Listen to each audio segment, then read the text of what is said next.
Fala, galera. Professor Ricardo, tudo bem? Vamos falar de um assunto hoje, pessoal, bem interessante. Vou colocar aqui um slide para vocês. Como sempre, eu sempre coloco os meus slides, né? Então, hoje não vai ser diferente. Então, vamos lá, vamos falar sobre a Mesopotâmia. Vou colocar aqui, bem aqui ao lado. Vou colocar desse lado aqui. Pronto. Então, pessoal, o que quer dizer Mesopotâmia? Quer dizer terra entre rios. É uma palavra grega que quer dizer terra entre dois rios. Rio Tigre e Rio Eufrates, certo? Quais são os povos que moravam, né? Que habitavam aquela região? Sumérios, Assírios, caldeus, acádios e babilônicos, certo? Existia a parte geográfica, que existia a parte alta, que era a parte montanhosa, que era a chamada Alta Mesopotâmia, e o restante, que era a média e a baixa, que ficava o centro e o sul, certo?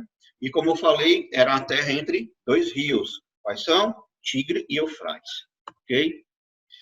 Eles eram de origem, os sumérios, né, eram de origem semita, que era de origem árabe. As primeiras cidades, Uruk e Lagash, eram governadas pelo Patese, que era justamente um chefe militar, então um sacerdote muito importante, e foram justamente onde iniciou as primeiras cidades-estado. Mas, professor, o que é cidade-estado? Aquela cidade que não precisa de ninguém. Ela tem sua política própria, tem sua economia própria, não depende de ninguém, tá certo? Eles estabeleceram relações comerciais com todo o mar Mediterrâneo, com todo o litoral, toda a costa, e criaram uma escrita, que era chamada escrita cuneiforme, que eu vou mostrar para vocês daqui a pouquinho, certo? Como é que era. Depois vieram os acádios também, que eram de origem árabe, origem semita, que teve como seu supremo, certo? Seu rei ou imperador, Sargão I. Interessante que ele unificou politicamente a Mesopotâmia. Porque a Mesopotâmia era uma só, mas só que existiam várias cidades. Então ele centralizou o poder com os acádios, certo? Como se fosse uma coisa só. Depois veio o primeiro Império Babilônico, nós temos o primeiro e o segundo. Vamos falar do primeiro, que era reinado pelo imperador Hammurabi, certo?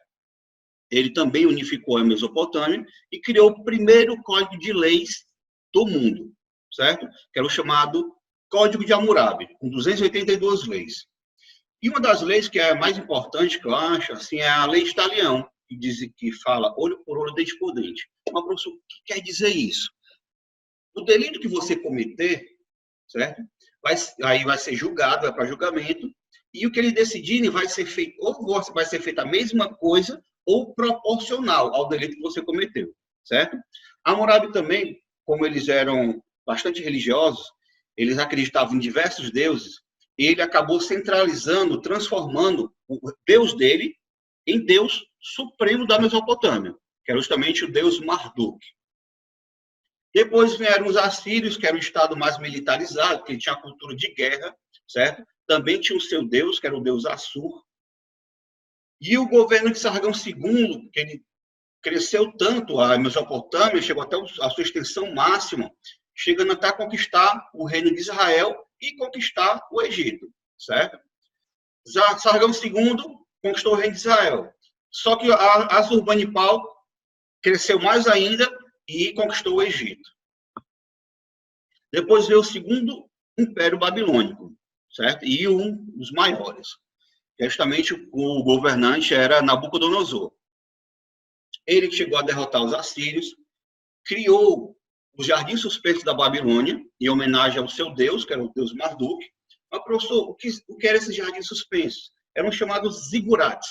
Esses zigurates são justamente edificações muito altas, porque eles acreditavam que quanto mais próximo estivesse das suas divindades, mais, digamos assim, quanto mais alto, mais próximo estavam dos seus deuses, certo? Ele expandiu o seu império e dominou diversos outros lugares, como a Fenícia, a Síria, a Palestina.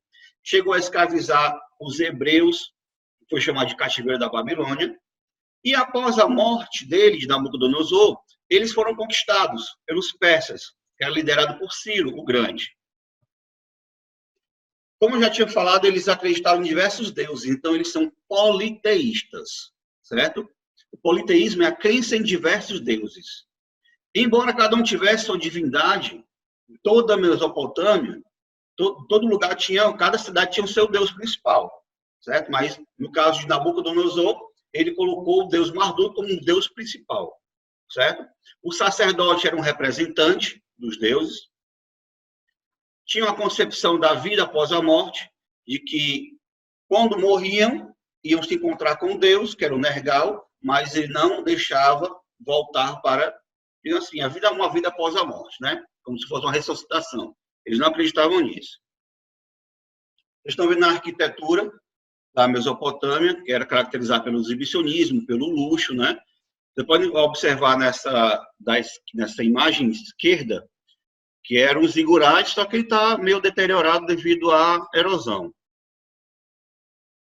A escultura tinha temas, geralmente, de religião, política, sobre o exército, e tinha um caráter decorativo. Aí, como eu tinha falado, na escrita cuneiforme era de origem suméria, mas foi utilizada por outros povos, como assírios, sumérios, sírios, hebreus e persas. E era uma escrita ideográfica, certo? Era um objeto que representava uma ideia. Eram desenhos. Vou mostrar para vocês já já. E o Código de Hammurabi, como legado, certo? Era o primeiro código de leis do mundo, da humanidade, certo? Tinha 282 leis e tinha diversas questões, né? Era sobre comércio, sobre a propriedade, família, herança, escravidão, e tinha aquela lei de talião, como falei, que era a punição deve ser idêntica ou proporcional ao delito cometido, certo? E, para finalizar, eu queria mostrar para vocês a escrita cuneiforme. Isso aí, eles faziam uns tabletes de argila e com uma cunha, que era uma haste de madeira, dobradinha assim, que eles utilizavam para poder fazer a escrita. Beleza? Só sair daqui. Pronto, pessoal, essa foi a aula de hoje, certo? A aula da segunda semana.